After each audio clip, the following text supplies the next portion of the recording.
નમસ્કાર દર્શક મિત્રો, દેશ અને દુનિયાના સુપરફાસ્ટ સમાચારમાં આપનું સ્વાગત છે। આજના તાજા અને સૌથી મોટા સમાચાર જાણીએ પહેલા ચેનલને સબસ્ક્રાઇબ કરી નાખજો। 12 થી 18 એપ્રિલ દરમિયાન માવઠું પડશે।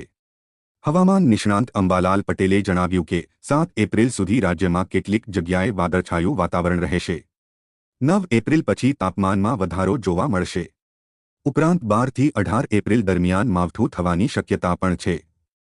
પૂર્વ ગુજરાત અને સાબરકાંઠા જિલ્લામાં માવઠું પડે તેવી શક્યતા છે। રાજ્યના અન્ય કેટલાક સ્થળોએ છૂટો છવાયો વરસાદ પડી શકે છે તેમ આગાહીકાર અંબાલાલે જણાવ્યું છે।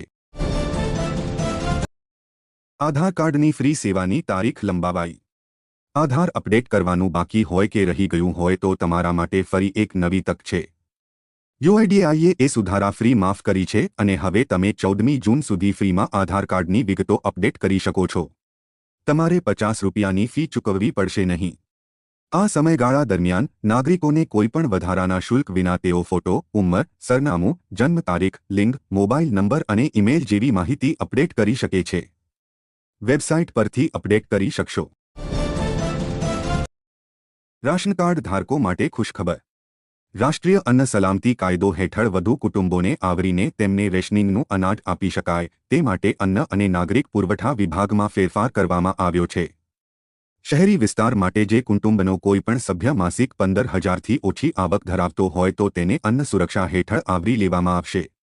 ગ્રામ્ય વિસ્તારમાં માસિક 15,000થી વધુ આવક ધરાવતા હોય તેમને પણ અન્ન સુરક્ષા હેઠળ આવરી લેવામાં આવશે। ગુજરાત પુરવઠા વિભાગે આ ઠરાવ જારી કર્યો છે। અત્યાર આવક મર્યાદા 10,000 પરંતુ હવે તેને વધારીને 15,000 કરવામાં આવી છે। પીએમ કિસાન યોજનામાં ફેરફાર।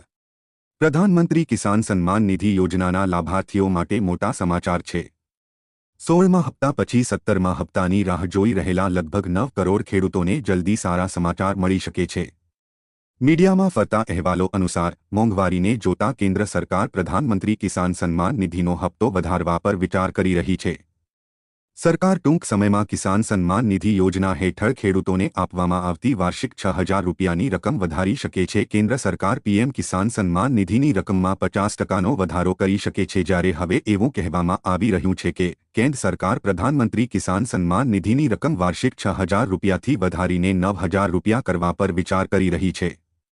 જો બધું બરાબર રહ્યું તો વડાપ્રધાન નરેન્દ્ર મોદી 16મા હપ્તાના આગમન પહેલા તેની જાહેરાત કરી શકે છે અને આગામી એટલે કે 17મો હપ્તો વધેલી રકમમાં આવી શકે છે, જેનાથી ખેડૂતોને વાર્ષિક 3,000 રૂપિયાનો નફો મળશે। એટલે કે ખેડૂતોને દર 4 મહિને 2,000 રૂપિયાને બદલે 3,000 રૂપિયા મળી શકે છે।